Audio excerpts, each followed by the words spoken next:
Capítulo 1 Frustração. Se as almas não forem salvas, nada se salvará. Não poderá haver paz no mundo, se não houver paz de alma. As guerras mundiais não passam de projeções dos conflitos travados dentro das almas dos homens modernos, pois nada acontece no mundo exterior que não haja primeiro acontecido dentro de uma alma. Durante a Segunda Guerra Mundial, disse Pio XII que o homem pós-guerra haveria de ficar mais mudado do que o mapa da Europa pós-guerra. E este desiludido homem pós-guerra, ou alma moderna, que nos interessa neste volume. Ele se mostra, como o Santo Padre predisse, diferente dos homens de épocas mais remotas. E essa diferença está em que a alma moderna não mais procura descobrir Deus na natureza. Em outras gerações, o homem, contemplando toda a vastidão da criação, a beleza do firmamento e a ordem dos planetas, disso deduzia o poder, a beleza e a sabedoria do Deus que criou e manteve esse mundo. Infelizmente, porém, o homem moderno está impedido dessa aproximação por vários obstáculos. Mostra-se muito menos impressionado pela ordem da natureza do que pela desordem de seu próprio pensamento, tornando sua principal preocupação. A bomba atômica destruiu seu temor de uma natureza que o homem pode agora manipular. Tanto pode destruir outros homens, quanto para cometer suicídio cósmico. E, finalmente, a ciência da natureza é demasiado impessoal para esta era concentrada em si mesma. A antiga aproximação não só torna o homem mero espectador da realidade, em vez de seu criador, mas também exige que a personalidade do buscador da verdade não se intrometa a si mesma na investigação. Mas é a personalidade humana e não a natureza que realmente interessa e perturba os homens de hoje. Esta mudança em nossos tempos não significa que a alma moderna tenha abandonado a busca de Deus, mas abandonou o mais racional, e mesmo o mais normal caminho, de descobri-lo. Não a ordem no cosmos, mas a desordem em si mesmo, não as coisas visíveis do mundo, mas as desilusões invisíveis, os complexos e ansiedades de sua própria personalidade, eis o ponto de partida do homem moderno, quando se volta interrogativamente para a religião. Em dias mais felizes, os filósofos discutiam o problema do homem. Agora discutem eles o homem como um problema. Antigamente, vivia o homem em um universo tridimensional onde, de uma terra que ele habitava com seus vizinhos, avistava acima o céu e abaixo o inferno. Esquecendo Deus, a visão do homem ficou ultimamente reduzida a uma só dimensão. Acha agora que sua atividade esteja limitada à superfície da terra, um plano sobre o qual se move, não subindo para Deus ou descendo para Satanás, mas somente para a direita ou para a esquerda. A velha divisão teológica dos que se acham no estado de graça e dos que não estão deu lugar à separação política de direitistas e esquerdistas. A alma moderna limitou definitivamente seus horizontes. Tendo negado os destinos eternos, chegou a perder até sua confiança na natureza, pois a natureza sem Deus é traidora. Para onde pode ir a alma, agora que um bloco de pedra foi lançado contra todas as saídas exteriores? Como uma cidade, cujos baluartes externos foram tomados, deve o homem retirar-se para dentro de si mesmo. Assim como uma massa líquida bloqueada se volta sobre si mesma, juntando espuma, resíduos e lama, da mesma maneira a alma moderna se dobra sobre si mesma e, nessa condição de obstruída, recolhe todo o sedimento subrracional, instintivo, negro e inconsciente que nunca se teria acumulado, se não tivessem sido tapadas as saídas normais dos tempos normais. O homem descobre agora que está aferrolhado dentro de si mesmo, que é seu próprio prisioneiro, encarcerado por si mesmo. Tenta agora compensar a perda do universo tridimensional da fé, descobrindo 3 novas dimensões dentro de seu próprio pensamento. Acima do seu ego, seu nível consciente, descobre ele, em lugar do céu, um tirano inexorável a quem chama superego. Abaixo de sua consciência, em lugar do inferno, aceita ele um mundo oculto de instintos e solicitações, desejos primitivos e necessidades biológicas, a que chama de id. Essa concepção da pessoa humana, composta de 3 camadas ou regiões, foi posta em relevo por Sigmund Freud. Forma um elemento essencial na doutrina psicanalítica da natureza humana. O traço mais importante dessa doutrina é a crença de que a vida mental consciente do homem, suas experiências e sua conduta são determinadas, não pelo que ele conhece, sente ou pretende, mas por forças em grande parte ocultas à sua percepção. Se ego ou percepção interna é apenas o campo de batalha onde se trava uma guerra incessante entre suas necessidades biológicas e primitivas e os poderes corporificados no superego. Esses poderes tomam o lugar da consciência e se originam, não do conhecimento de uma lei natural e de uma obrigação do homem diante da lei divina, mas da pressão social, das influências ambientais postas a pesar sobre a mente plástica da criancinha. Uma vez que a satisfação das necessidades primitivas se acha colocada sob o manto da sociedade, tornam-se elas frustradas.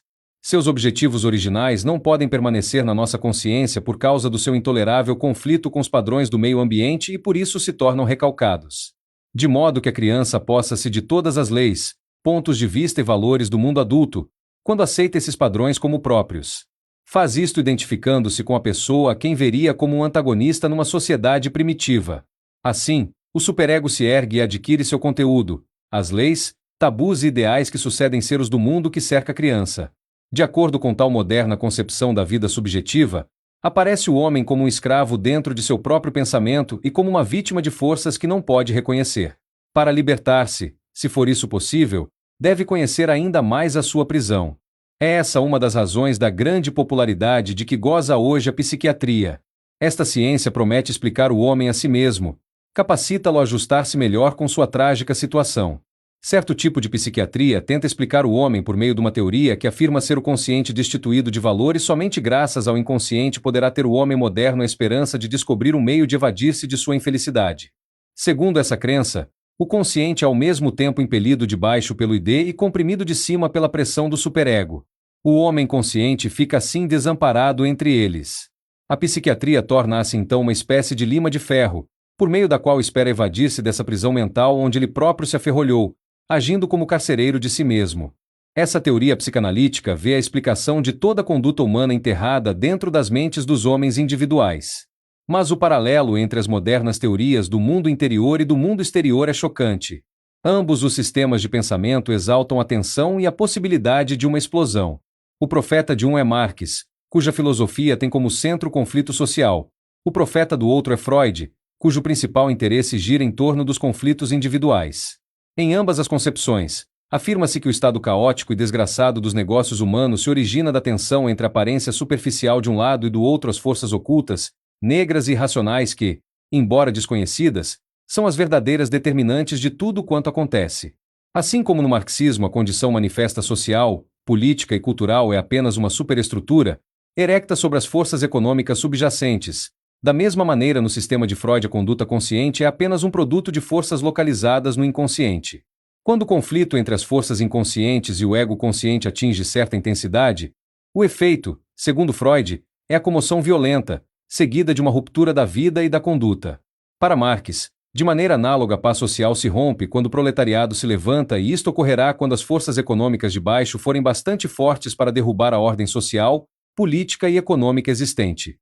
Freud e Marx concordam ainda em que todos os acontecimentos, sociais e pessoais, são estritamente determinados.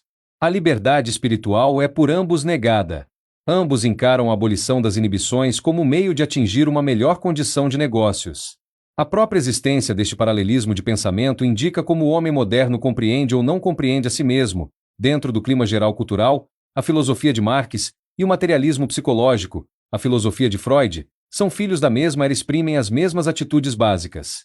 Os complexos, ansiedades e temores da alma moderna não existiam com tal extensão em gerações anteriores, porque foram arrancados e integrados no grande organismo sócio-espiritual da civilização cristã.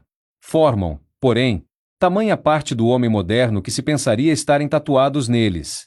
Qualquer que seja a sua condição, deve o homem moderno ser reconduzido a Deus e à felicidade.